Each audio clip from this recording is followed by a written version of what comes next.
get rid of it. Like in the game. Get rid of it. Like it's bringing more issues than it's fixing. I knew we weren't making it through this episode without you shouting out talent. Look I have at this to D24. Last time we won that was 1993. I wasn't even alive. Messi's the GOAT. I'm not denying. I'm not denying it. I'm not denying. I'm just saying. Welcome back, guys, to ML Pitch Talk. It's your boy Tobes, and I'm here. Let me do the intro, bro.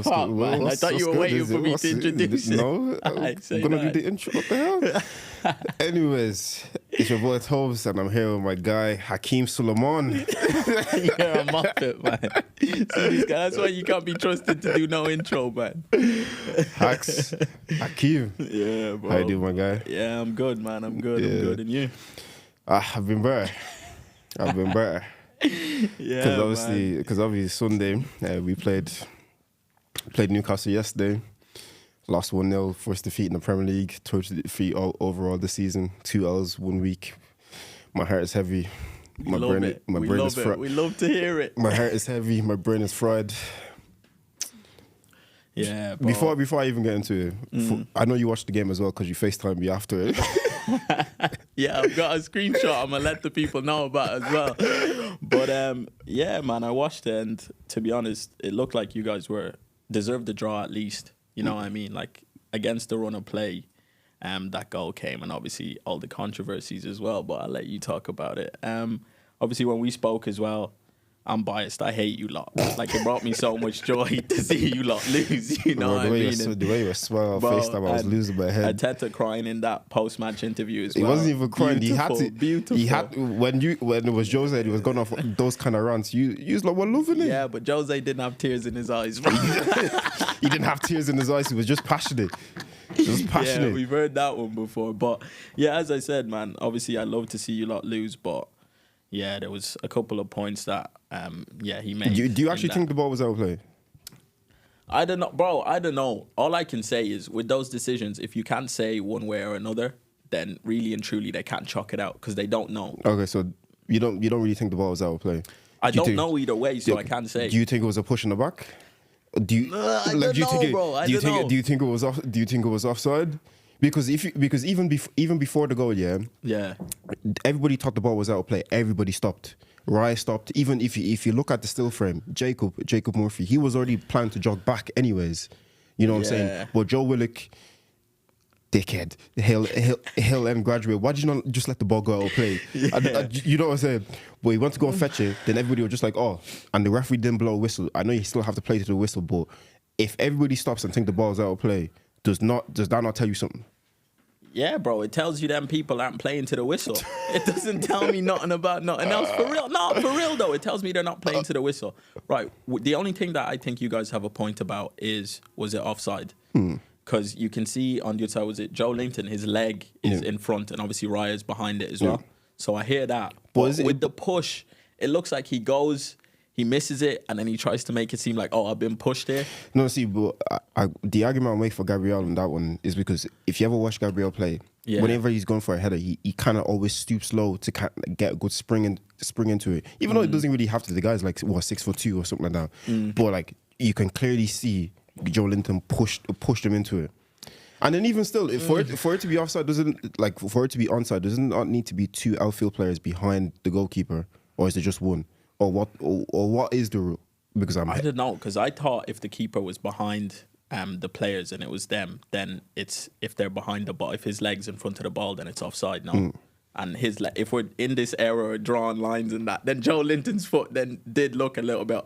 Well, it did look offside, but I don't know how they're doing it these days, and it's like the rules just get more and more confusing every year. So I don't even know, bro. As you know, anyways, I lost my head yesterday. Yeah. I was fuming. So what do you reckon then? What do you think's the future of VAR and just get rid of it? Like in the game, get rid of it. Like it's bringing more issues than it's fixing. Like if you bring something to fix issues and it's not fixing the issues, it's actually creating more problems. Would you not just get rid of it, or at least try amend it to a level where it can be more consistent? Because every single week is something new. Did you see? Even last week, Wolves got done over with the penalty, and then even again yesterday they got done over as well. Yeah, I think you know what? I think the only way forward, because I don't think they're gonna scrap it. No, you know what I mean? I think it's too much, and it'll be too much of a scandal for them to scrap in. I think just moving forward, we have to look at VAR in a different way than we do now. I think when everyone heard, oh, technology's coming in, this, that, and the other, they thought like mistakes would be eradicated in it. Like human error is still involved if humans are involved. You know what I mean? So like the people making the decisions aren't robots at the end of the day. So they're going to make decisions. And like you said, I feel like every week there's like a mistake happening. But I think that's down to the amount of pressure that's put on them. I think there's more pressure on VAR now than there was on refs before VAR. It was like we agreed that there was an acceptable amount of mistakes that are going to happen.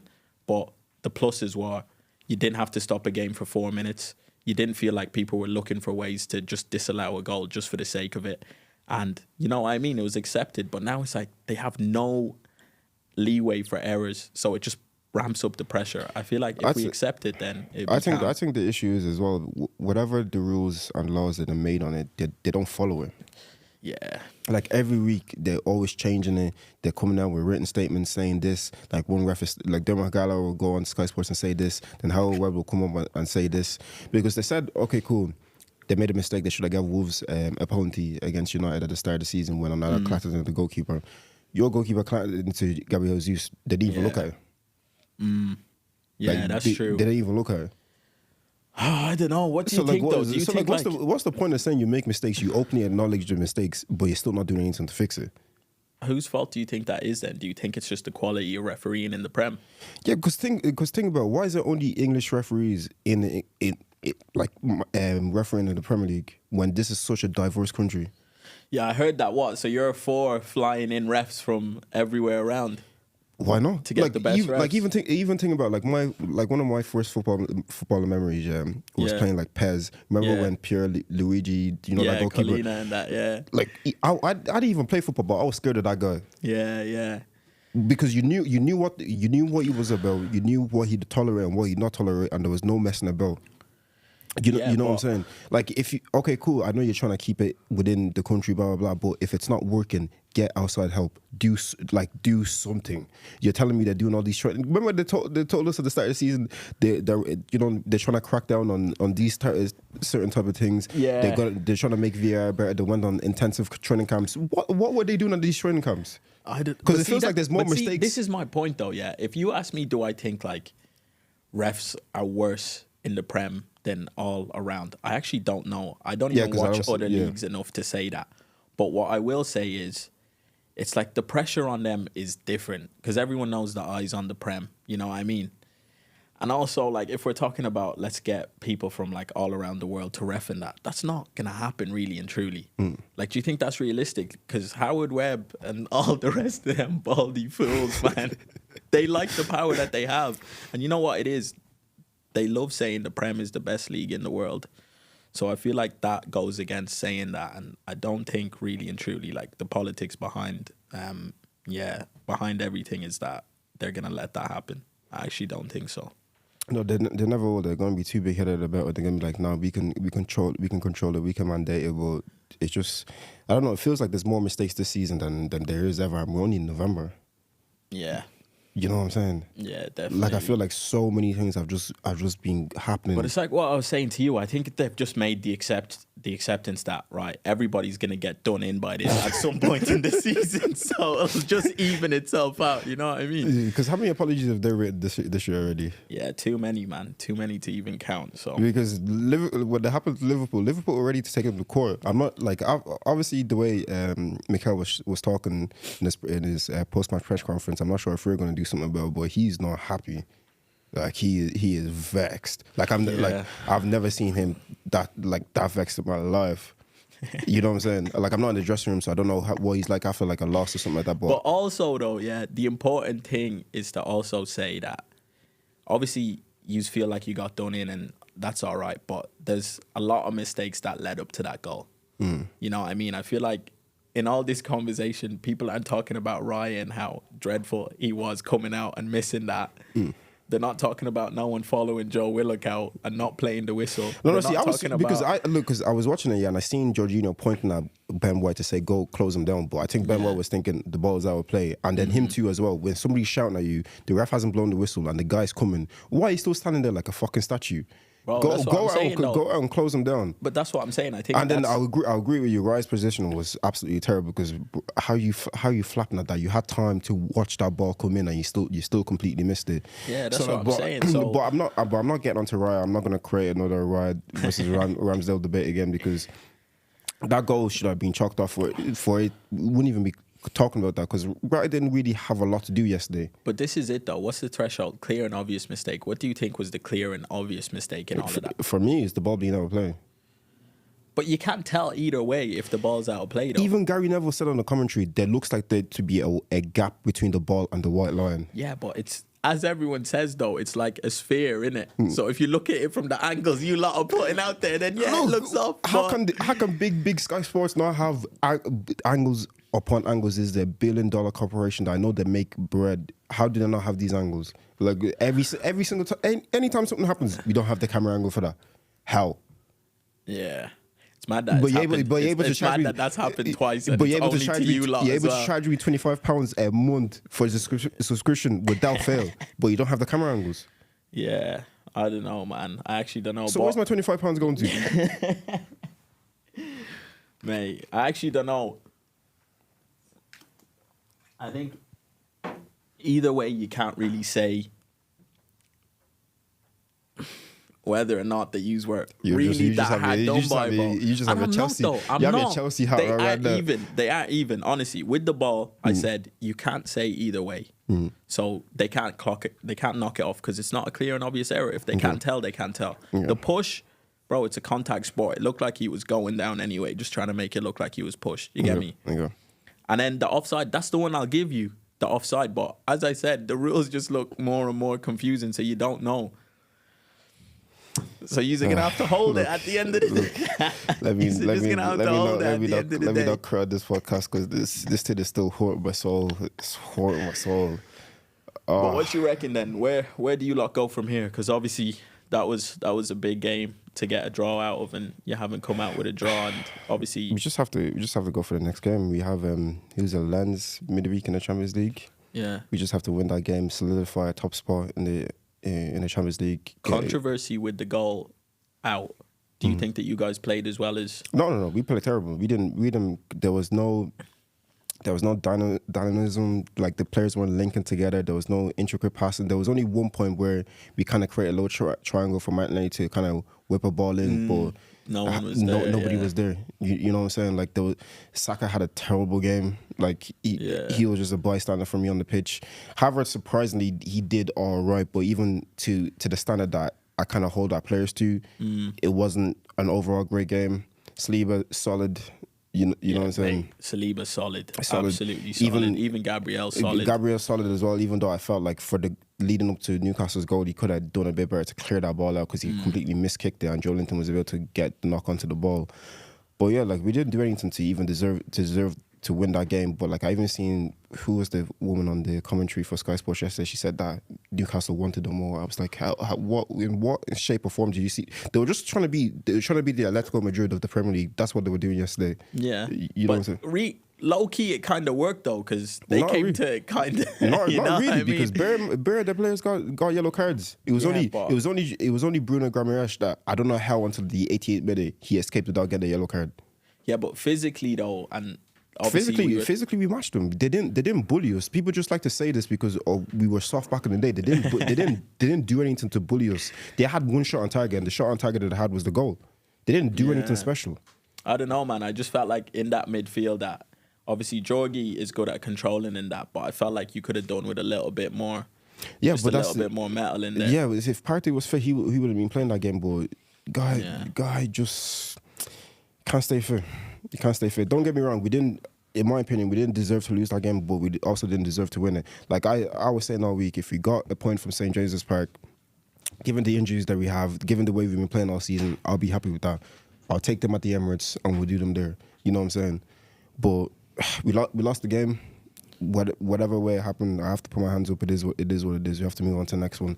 I don't want to dwell on too much. We still have a Champions League to try fight for. I'm not saying we're going to win it, but we're in the competition, so we have to try fight for it. Fair enough. It is what it is. What's your opinion on the Carabao Cup and saying that that's not you guys' focus and You guys have higher aims, and it's too small for you lot. I don't get people that said that. Like the last time we won, that was 1993. I wasn't even alive. Yeah, I'm not even sure if my parents were even together at that point. You know what I'm saying? Like I've never seen us win the Carling Cup, Carabao Cup, whatever you want to call it. We've never won it. We have two in our history. So what do you think about Arteta's mentality to basically play like a much weaker team? I don't think he played a weaker team. I think he played a good enough team to win that game, but the players just didn't turn up. You reckon? The players didn't turn up. Like Aaron Ramsdale, that was his time to shine. He didn't live up to it. You said you've been hurting on the bench. Why'd you not step up? Like even before the third goal, it wasn't a massive deflection, but he's too reactionary. He's never confident when a ball is coming near him. Like shots expected to save. He's terrible. He's one of the worst in the percentiles for goalkeepers in the Premier League. Who did you guys play in the midfield of that game? I didn't even watch it. It was Georgie, Fabio, and Havertz. That's not a great midfield, bro. That's not a midfield you play if you really want a chance of winning against the West Ham that you know is going to come correct with their full team. But still, with our style of play and how we like to play a game, you still expect us to control and at least, if not, I'm not saying we would have smoked West Ham, but at least get a result out of it. You know what I'm saying? It should be good enough. And Eddie was coming off the back of a hat-trick against Sheffield United. Yeah, and he was never mind Eddie though, but that engine room, do you see that as that's Arteta saying, you know what, we're here to win this? When you saw that them lot were playing, I said that when I was posting a TikTok that we were light in midfield. I thought if Vieira would have took a corner, because in pre-season he looked good, he looked solid. That goal against Barcelona that he scored, it had me dreaming. Then he scored the winning penalty in the Community Shield. Would you agree then though that he kind of said, you know what, if we get knocked out of this one, we've got bigger fish to fry? I don't think Mikel has that type of mentality. I think obviously no one's gonna say it out loud. But if you play that midfield, then I get you. The midfield was an issue, but at the same time we're dealing with injuries, because Emil Smith-Rowe would have probably would have played instead of Vieira, but did Saka start? Saka didn't start. It was Nelson. It was Nelson on the right and Trossard on the left. Nelson's a good player. I hear it. Nelson's a good player. Nelson, that midfield, Ramsdale, he's probably 50-50, so I'll give you that. And then who was in defence? It was Kivior. Mate, come on. Kivior was good. Bro, but against the Newcastle team that you know is coming for it. Kivior is good. He's solid. Agree? He's good in the drills. He's fast as well. Okay. Would you agree or would you disagree that Arteta looked at it and said, you know what? I have belief in these boys. He's not going to go into it saying, yeah, these lot are going to lose. I have belief in these boys, but if they ain't got it and we lose, then it's Carabao Cup. We've got bigger fish to fry. No, I don't think. Do you think that was his mentality? I don't think that was his mentality. No, we in my honest and full opinion, I will look into the camera. We had a good enough squad to win that game. The players just didn't step up and do what they needed to do. Against West Ham, they didn't. Okay. They didn't do the business. Kivior is a good centre back. Juventus wanted them. Loads of teams wanted them. Gabriel Magalhaes as well. He was on the right. Ben White was on the right, and it was Zinchenko on the left. But Zinchenko and Georgie can't play together because both of them like to control the game. Yeah, they both we don't need two controllers in one game. You know what I'm saying?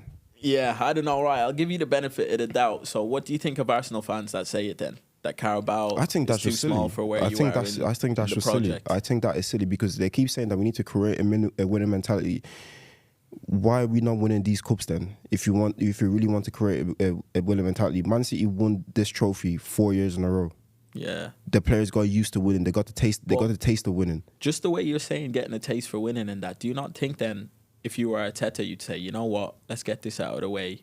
February, they get a taste of winning something, and then that'll give them the boost to push on. I get you, but it also has to be game management. Like think about it. Like it was around the 16. If we went full strength against West Ham, we played that proper starting 11. Then we want to go against full strength against Newcastle, St James's Park away, when you know they're going to be on it. And if these people make a tackle, their fans are going crazy. Yeah, you know what I'm saying. So you don't want to do it to them, and that's the whole purpose of having a squad at the same time. You know what I'm saying? That's fair enough. But I just think that's silly, because if you're trying to create a winning culture, you need to be winning this game. So you need to be on the backs of your players saying you need to do better. I'm looking at it though in terms of like improvement and making sure at the end of the season you can look back on it and say, you know what? If you don't win Champo, if you don't win Prem, then you can say, all right, we've got a trophy going in to next season. That's a little bit of progress, because that's the same thing that happened last year. Yeah. Europa, you lot really and truly should have won that. Bro, I went for a walk when we got knocked out. You know what I mean? Really and truly, you should have won that. Bro, it was so at the end of last season, but people were telling me, "Oh, we're focused on the league." But that's the thing. Yeah. No, our fans, we haven't been winning. How can you be picky when we haven't been winning? But that's my point. No, I get what you're saying, and I'm with you in the same way of thinking. I just want to see my team win. I don't care if it's the Carabao Cup. I don't care if it's the Champions League. If the Emirates Cup was a more prestigious cup where you actually play within the season, I want us to win that as well. I don't care what competition it is. I want to see Arsenal winning at the end of the day, because I want to be able to say to little pricks like you, saying, "Yeah, where's yours?" You know what I'm saying? But see, that's the thing though, and I think obviously you're saying that Arteta believed that he could win, but I feel like it's important to, just get the win under your belt, no matter where you can get it, and then you can build on the bigger things. If you're talking about the depth that you guys don't have, then that's a sign to the higher ups, to Edu and that next season, the next step don't get me wrong, I thought we had the squad to actually compete on multiple fronts, but apparently it's proven to not be so. We've been unfortunate with injuries. You guys have been unfortunate with injuries as well. Yeah. It kind of is what it is. But the only team that kind of gave me joy over the weekend was Shamrock Rovers. These Tala rats. These fucking Tala. Nah, I hear it. What team is even Blanche? I don't even know. Bro, I'm more inclined to Bows, bro. Formidables. Where's Bows? Where's Bows? Formidables. Where you lot?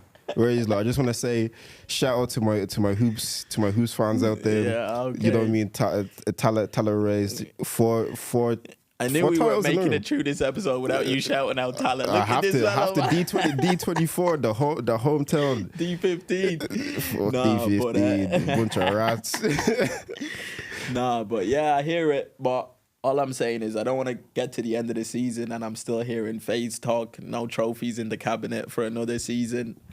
But you won't hear from me, because I told you anyways that, look, if Arteta has to win something this season, unless we're going to have to start talking about this whole process that we're on and where we're actually going with this, because we can't be saying for the past 2-3 years that we're in a process. Eventually the process has to start delivering something. Yeah, I'm not saying it has to be the Premier League, but you have to be at least delivering something. I know he won the FA Cup already. He's won the Community Shield twice, but that's not enough. We were winning that under Wenger. Yeah, true. Like true. It's not. It's really not the same. But yeah, it's just a disappointment. Really, we got done over. Got done over massively. Yeah, man. It's the same with us, man. That Brentford game, it's like we take 2 steps forward and 3 steps back. We can't. I watched that game when I was seeing David Sanchez running back. I was laughing. Bro, it's like any team that plays a low block just looks at us as food, bro. We actually can't break down anybody. It's just ridiculous, and I trust in what Poch is doing, but... Do you actually trust him? I do, bro. Like, in your heart of hearts, do you see, under his regime, this Chelsea team winning a Champions League or Premier League title in the near future? I'm not saying this season. I'm saying like maybe in 2-3 years' time. No, you know what it is with who we were going to bring in for this season? For me, it wasn't even like, let's go and win. Because the season we could have got relegated last year, bro. Real talk, we could have fully got relegated last year. For me, it was Can I have a save you? Yeah. His goals were important. Don't deny that. Yeah, of course. You lot thought so. 65 mil in the bank. 65 mil in the bank. Of course, you lot thought so. We ain't good off that. Nah, but yeah, man. I think for me, it was just get somebody in who can right the ship, who means we don't get slapped up absolutely everywhere we go. That can just... Can I ask you a question, though? Say if you guys lose to Tottenham tomorrow, do you think there's going to be pressure on them the way there's pressure on Ten Hag at United? No. Do you not think so? No, I don't think so, because I hate to use that word that you lot love, but in terms of phases, from where we were to where we are now, there's already a big improvement. We're playing kids, you get me? There's like naivety in that. You get me? Like when... we are 2-0 up against Arsenal and then we get complacent and bottle it. You know what I mean? You didn't get complacent, you bottled it. Oh, yeah, here we go. Stuff like that creeps into it with that. And where we are in terms of injuries and stuff like that, I think people are going to make a little bit of an allowance. He gets 1 season. Make as many mistakes as you want. Maybe we're not going to be up there, but get top half of the table, 7th, 6th, 7th. Can I ask you a question? Not the season that Ten Hag had last year, United. Would you accept that from Poch this season? Definitely, bro. But like still with the same circumstances, the way he's under pressure and his seat is hot right now. It's a little bit easy because what you mean though? What they got fourth, didn't they? They came third. Third. Wait, did they come third? Yeah, they came third. They came third. Carabao Cup. Like, bro, you guys I'd bite your hand off for that. Really? I'd bite your hand off. Bro, you've seen the way we're going, bro. We're 11th right now. If we lose this game, we're 14th or something. I'd bite your hand off for that. Because that means there's a little bit more stability. So you back celebrate that club. Carabao Cup with chest, yeah? Yeah, hundo. See, this is the difference, bro. Winners just win, bro. I'll take my wins where I can. This is the difference. See, they just seen it. They seen it. The difference in mentality, innit? See these Arsenal fans talking about you'll celebrate that Carabao Cup. No, I'm just asking because obviously you lot have been used to winning Champions Leagues, Premier League titles. I know it's been a bit of a long time for the Premier League title, but you've been winning these trophies. So I'm saying now, if we just won the Carabao Cup in one season, but listen, this is a new era, innit? Like this is a new era. You have Spurs and you have Arsenal, and you lot have gone a long time without winning anything. If we can just put some sort of win on the board, no matter what it is, I'll take it. We have a FA Cup like 3 years ago, you know what I'm saying? It's not a long time. FA Cup FC, It's FA Cup FC. It's still a major trophy. Yeah, but... Chat to Spurs about all that. They don't know nothing about nothing. Okay, mate. They're top of the table now, aren't they? How long are they going to stay there? We'll see. They're above you anyway. But yeah, as I said, man, with Poch, he just has to right the ship and just get a little bit more stable. That's all I want to see, and get the boys playing a better style of football. And I just want to see like his philosophy come through. And right now, I'm seeing it. It looks like we're being hamstrung by the lack of like a proper number 9. Nicholas Jackson sold me dreams with his fucking face, looking like Didier Drogba. I thought he was Drogba. I thought he was the next Drogba. You're telling me he was the... Bro, I was ready. I was ready to get behind him, but now he's just acting scared. He's just moving like he's timid. He's afraid of everything now. The pressure's getting to him, so I think we need like a proper number 9 because there's a lot of chances, even against low blocks. I have a proper number 9 in one for you guys. Here we go. Who? Eddie Nketiah. Don't even mention that guy's name. 45 million on a firm handshake, you can have him. See, I think genuinely one of the reasons I hate you lot so much is you took the GOAT Thierry Henry's jersey number and you gave it to that bum, and you gave him 100k a year. Ridiculous, bro. Ridiculous. Look, that's what we can resell him in a couple of years. We can make some money because we canceling bare contracts over the pandemic and COVID season and all that kind of stuff. We need to start recouping. So like if they were actually to get rid of Rammers, I wouldn't really mind it too tough because we'd get a decent bit of cash back for it. Because you have to remember when we were cancelling bare contracts, even the way Pepe just left, we had to cancel his contract so you could go to Transilspor or something like that. Yeah. You know what I'm saying? So we need to start making our money back in some shape or form. So I think that's what they're trying to do. Yeah. But yeah, like I actually mentioned, one of my earliest football memories was that bald referee from Italy scared the life out of me. But what's one football memory that actually sticks out for you? Like earliest? Yeah, earliest. Because I remember that guy when he used to be refereeing Serie A. His eyes would be bulging. He'd be do you remember? Don't player ever talk shit to him. Yeah, true. Like nobody ever talk shit to him. What's my earliest football memory? What's my earliest football? You know, most of my family, like my older brother, my dad, and like a lot of my uncles are Arsenal fans, innit? Yeah, correct people. Where did you go wrong? They were trying to, bro. I saw the vision, bro. I saw where you lot were going. I could see. I saw into the future that these lads' best years were behind them, innit? Nah, it was my mum who actually got me into supporting Chelsea, innit? But one of my earliest football memories was probably like the Thierry Henry days. I remember one day. Is there like any specific goal that sticks out? Not specific goal, but I remember one of my uncles, like big into football bets and that, innit? Yeah. And he'd always make me and my little brother make suggestions to him for bets that he'd put on. Yeah. And I don't even remember the exact game, but I remember Thierry Henry. I remember saying that Thierry Henry's going to score 4 goals in this game. And he went and he banged 4, bro. No way. And I remember that was like the one memory that I proper remember being like my first like football one. I don't even know how old I was, bro. Yeah. But yeah. Like my one would be flipping. Who was it? I'm not sure what year it was, but remember when I think we were playing United and there was like a player on his back or something like that, and he literally flicked the ball and just turned around and banged it. Yeah. this like my older brother is a massive Arsenal fan. That's how I got into it as well, because I wanted to be like my older brother.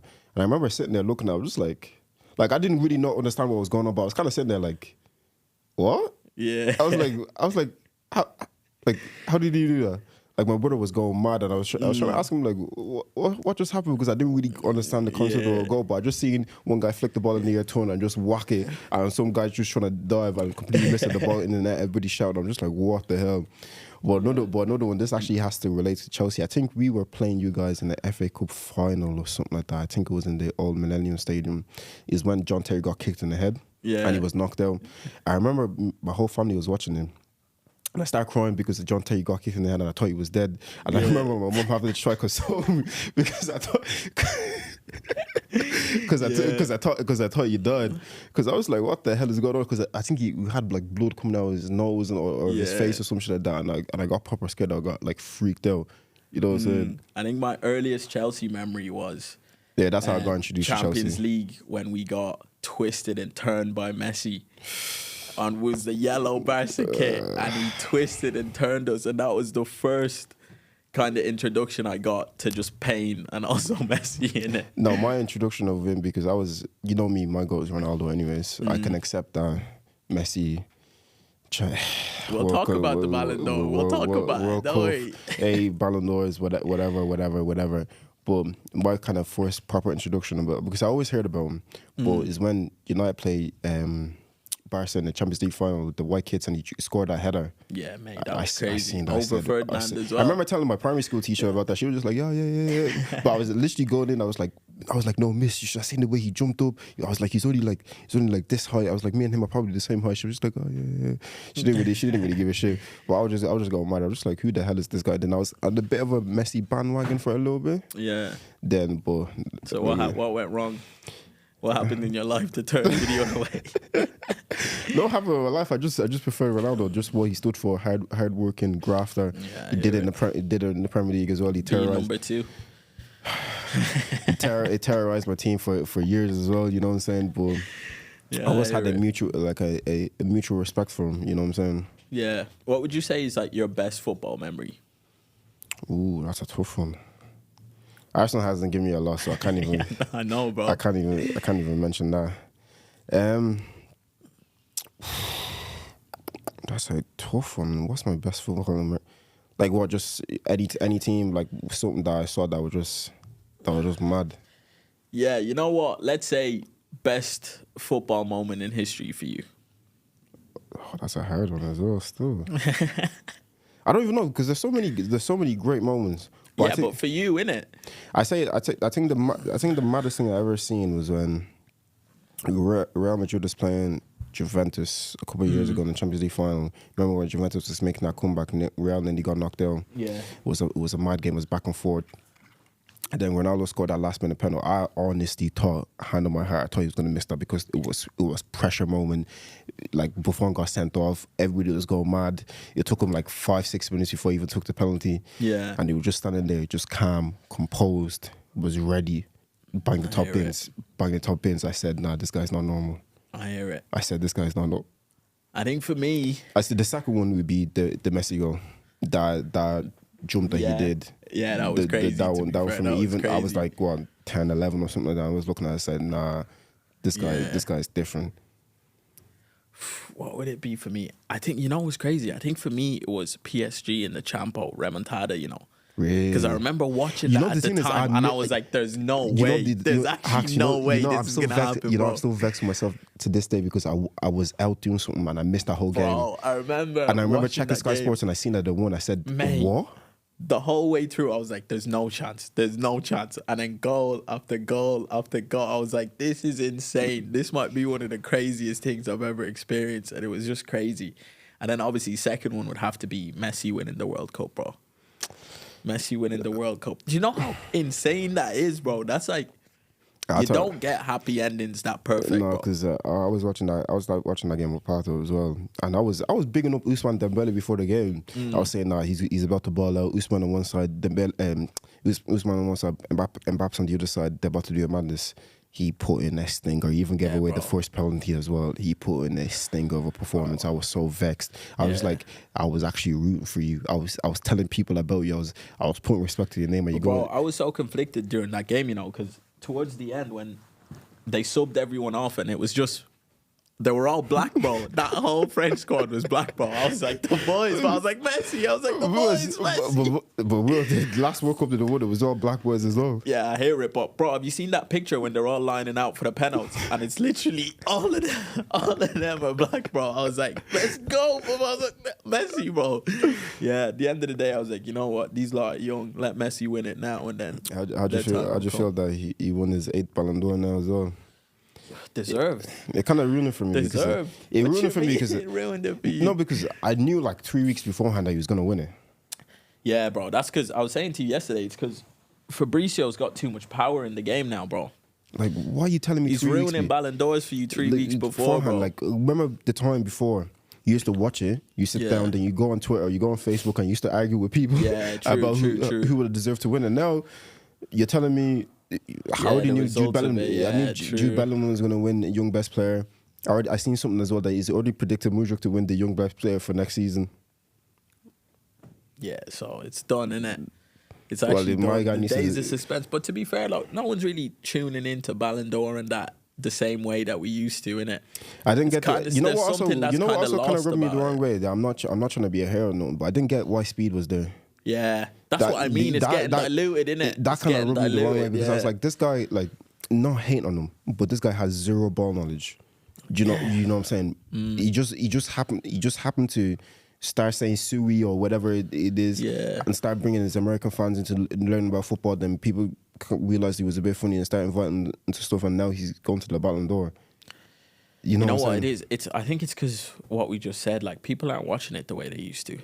I think they're just trying to get views in any way they can, and they think get on Speed there and doing stuff like that. I remember a couple of years ago, you know, when Big Shaq, you know, same again, bro. It's the same. Like I remember it was performed with his jacket on and everything. And they done a pan view to Zidane. Yeah, Zidane was vexed.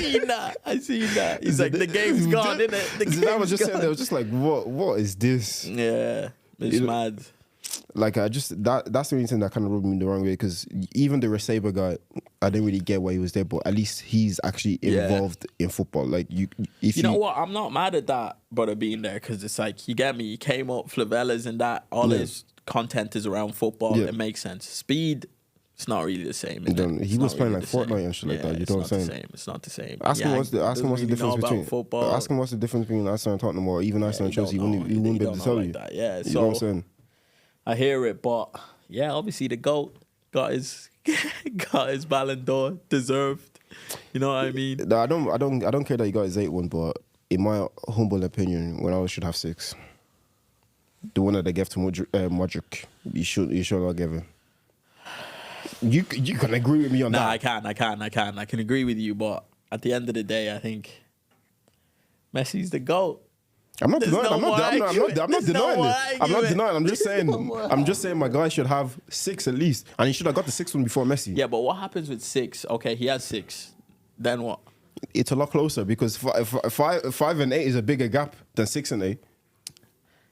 It's not close, because my goal is in the World Cup leading his team to victory. Your goal is what's Al-Ali, whatever they're called. Even put Messi in that Portugal team, I don't think he could even lead them, because they just look like a bunch of individuals anytime I see them play.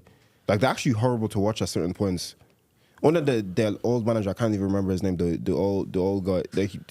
I don't know what tactics they try to play. I will say, though, the way Ronaldo was treated and has been treated by Portugal over the last couple of years is ridiculous. Yeah, you know what I'm saying? It is taking the piss. But then again, though, like, this Argentina team ain't that great, bro.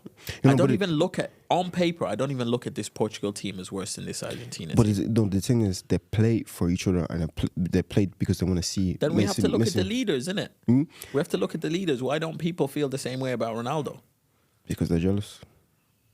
And why is that, do you think?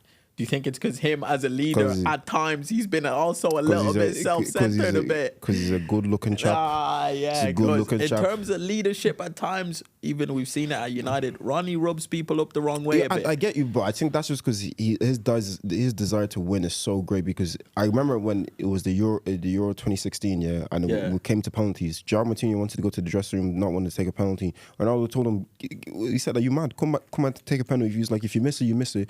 Fuck it. But at least try." You know what I mean? He has leadership qualities. Even after when they won it as well, he done a massive speech. I don't speak Portuguese. That'd have to be Sergio. That'd have to be Sergio that can translate all that kind of stuff. But you know, he gave a speech saying that was the greatest moment in his life, leading his country to win it. So like, he's always been the leader. But I think there's just too many individuals. That there's players that think they're better than what they are. You know what I'm saying? Like Bruno Fernandes, for instance. You know what I'm saying?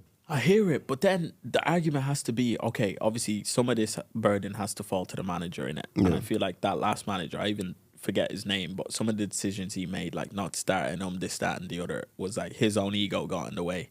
But at the same time, though, like I feel like the players have to want to play for you. They have to put you on that pedestal. I feel like there's a difference between the way the Argentina team treats and looks at Messi, and there's a difference between the way the Portugal team treats and looks at Ronaldo. And at least some of the blame of that has to lie at Ronaldo's feet a bit. No, I completely get you, but I think that's just the way he's been portrayed his whole career in the media, just about being arrogant. And don't get me wrong, he has done it to himself in certain senses with some interviews that he's done and the way he talks sometimes. But at the same time, I get it. Like if you're at his level, when other people that are not as good as you and they try and shout your name, you might feel inclined to speak back as well. I definitely do hear it, but at the same time, it's like, then we have to lay some of that blame on him then, innit? Yeah. No, I do get him. But I think the media have done like Ronaldo could walk down the road with some puppies and helping a grandma walk across the street and they say, oh, he's only doing a publicity. Let Messi do the same thing. They say, oh, we need to build a statue for this guy. You know what I'm saying? I hear like it. ESPN, for some reason, they're always on Ronaldo's neck. Yeah, anytime something happens, they're always on Ronaldo's neck. Like they don't get views unless they're mentioning his name. Listen, the GOAT's the GOAT. The GOAT's the GOAT. What you want me to say, bro? I hear it, but the GOAT's the GOAT. No remorse, no feelings. If no feelings towards it. Yeah, but what would you say is your worst footballing memory then? Like what? The one that really sunk me? Yeah, the one that hurt your feelings the most. 26 Champions League final, lost to Barca. That for me, even though I was hella young, I cried. I'm not. I cried, guys. I cried. I'm gonna look in the camera. I cried. Yeah, that one was bad. When we lost the League Cup final to Birmingham City when Obafemi Martin scored. Funny, that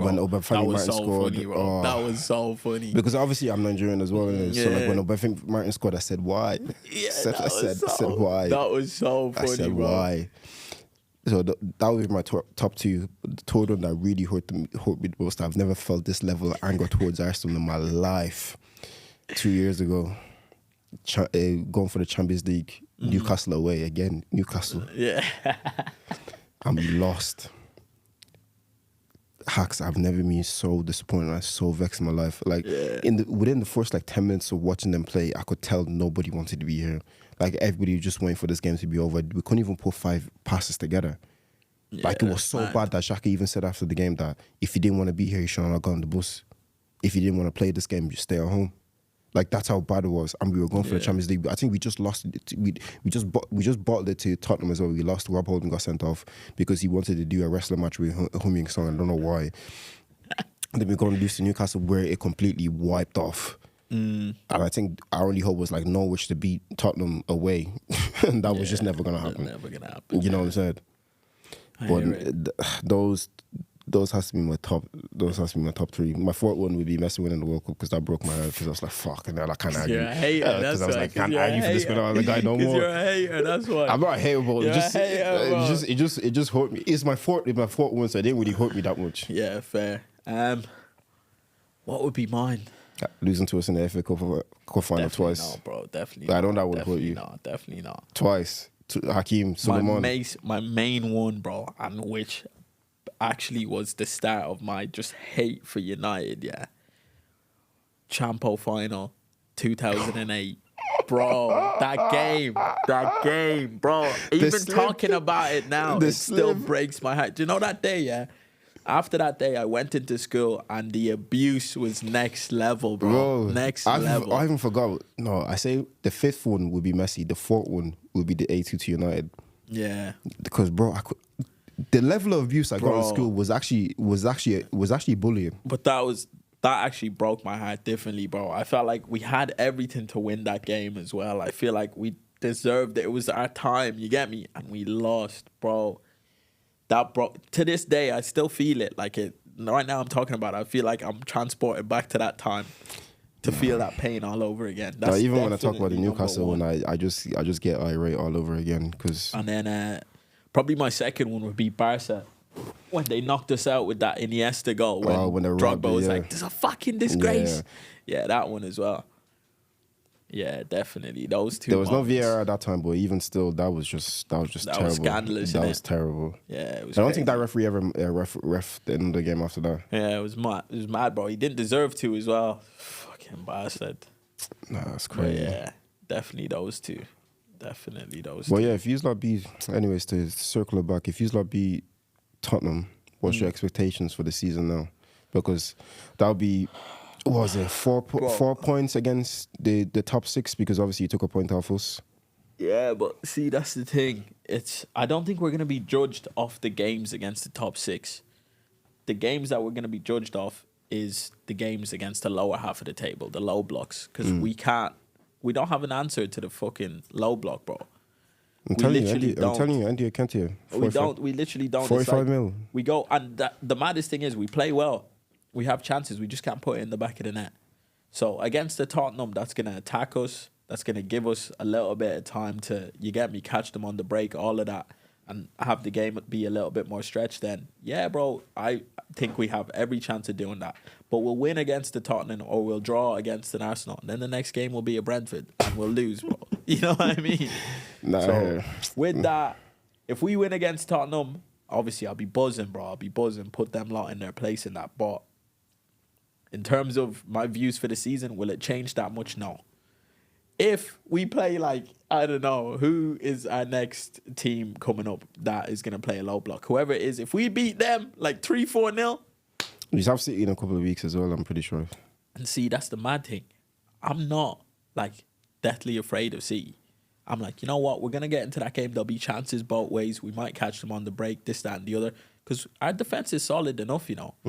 It's just that on those like low blocks, when you have chance after chance after chance, then you get caught on the break, or they get one chance, they score, and then lock up shop. That's dead. But against the City, I feel like we'll have enough chances, and we're not too bad attacking wise, and we'll create chances. It's just if we can put them away. So I'm not afraid of that, but yeah, it's just the low blocks, bro. If we can just get past these low blocks, don't worry, we'll revisit this one anyways.